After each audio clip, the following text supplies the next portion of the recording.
My name is Nate Farrell, and today we are in one of the many great museums in London. This is the National Maritime Museum. Now over to Eleanor. She'll be talking about a poem written in 1831.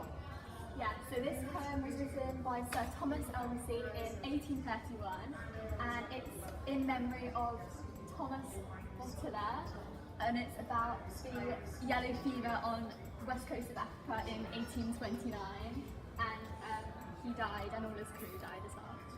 I'm going to introduce you over to Eddie. He's going to be talking about weapons used in conflict. And pirates as a weapon suitable for close-range combat, such as boarding ships. Somebody should talk about swords. I like swords. Now to Eleanor, who's going to talk about some swords. So these are all swords used in the 1700s to 1900s. Looking at the cutlass was a popular weapon for sailors, useful in hand-to-hand combat and cutting ropes. Now we're going back to Eddie, and he's going to be talking a bit about surgeons and the instruments they use. So up here, as you can see, is a surgical saw, and this was used to cut through bones. And Navy surgeons, looking at this set, weren't exactly well paid and were also required to purchase their own instruments, meaning that they didn't buy them in sets, they collected them separately.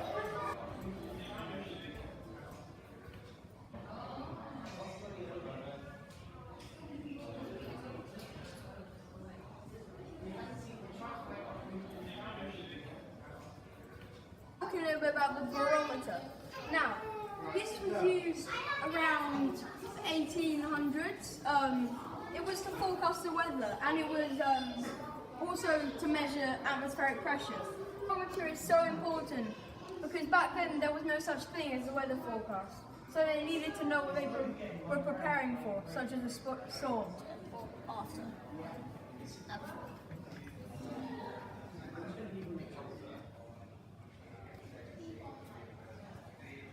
Back to Eddie, and he's going to be talking about the sextant. Up here, as you can see, is the sextant. A sextant uses mirrors to calculate and measure the angle between chosen points, such as the horizon and the sun. This is then used to calculate the position of the ship. Here at the figureheads today, and back to Eleanor to talk more about it. This is the Warrior Ajax in ancient Greek mythology.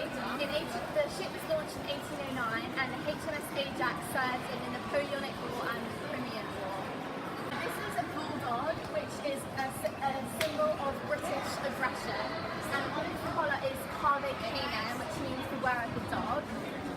The HMS Bulldog was a wooden paddle sloop built to serve in the Mediterranean, and in 1855 a captain set it on fire to save it.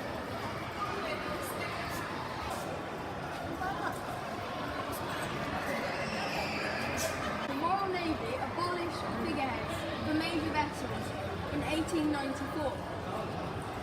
They then introduced ship badges instead of figureheads, which were on most ships. Ajax and Bulldog are only two of many figureheads, as we can see from this wonderful collection.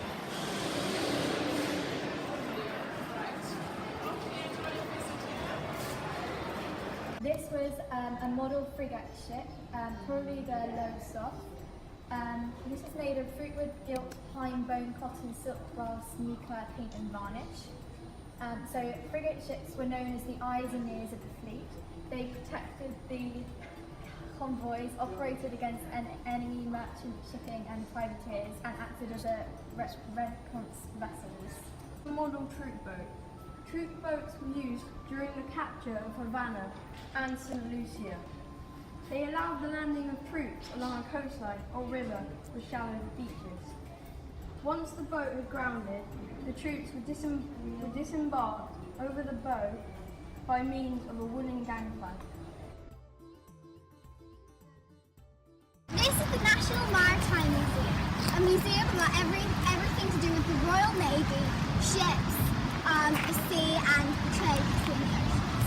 Let's step inside.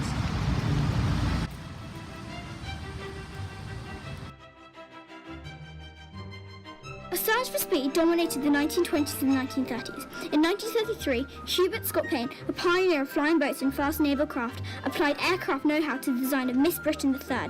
Her wooden aluminium-framed hull was covered in alkali, the highly polished pure aluminium. That increased her speed and resisted condition in salt water. Miss Britain weighed only 1.5 tons compared to her 7-ton all-wood American rival Miss America. In 1933, the two boats raced each other in the USA for the International Handsworth Trophy. Watched over by 25,000 people, Miss Britain was narrowly beaten, but the clever use of new materials in her design led to the crucial development of fast naval torpedo boats and gunboats during World War II. Now that we've looked at the ground floor, let's move to the first floor.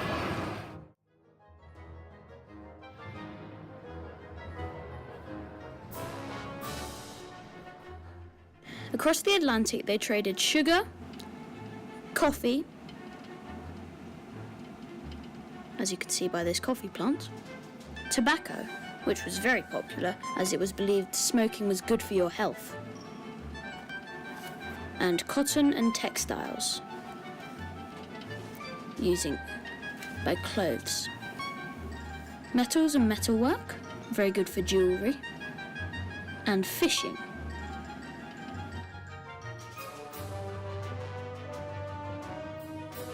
Here we can see ships that were used in World War I. There's this one and a few more.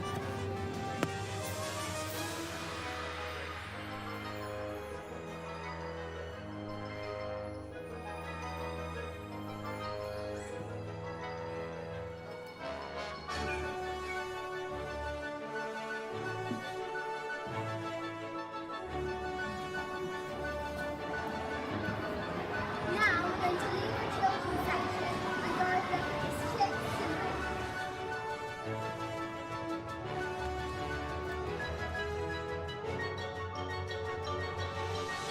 Here we see a statue of Smith, Saumarez, Pellew, and Peel. we really enjoyed our visit to the National Maritime Museum. Why don't you come and see? Now it's time to leave.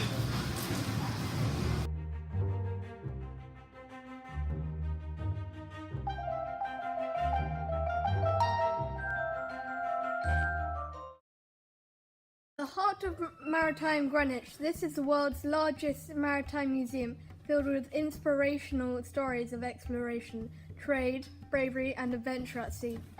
The museum is packed to gunwales with intriguing objects, fascinating accounts and personal stories. Come and explore Britain's changing identity as an island nation and its relationship with the rest of the world linked by the sea. Another good man for the Navy, thanks to the press gang. Help me, I don't want to join up. We must go back to sea. We need the money to feed our 6 children.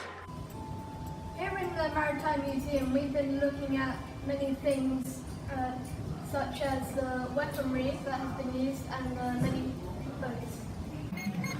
Message received.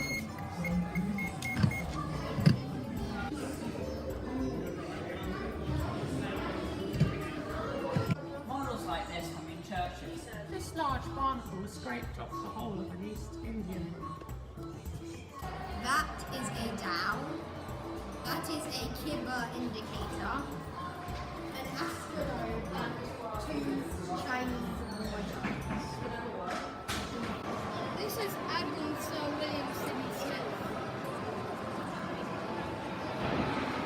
Admiral James Des Morris. Admiral Sir Edward and Captain Sir William.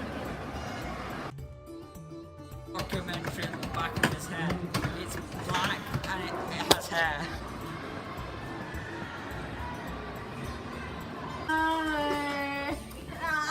You're getting locked in there, go in there. No, I'm not locking myself. Okay, fine, I'll go in. Wait, you're locking.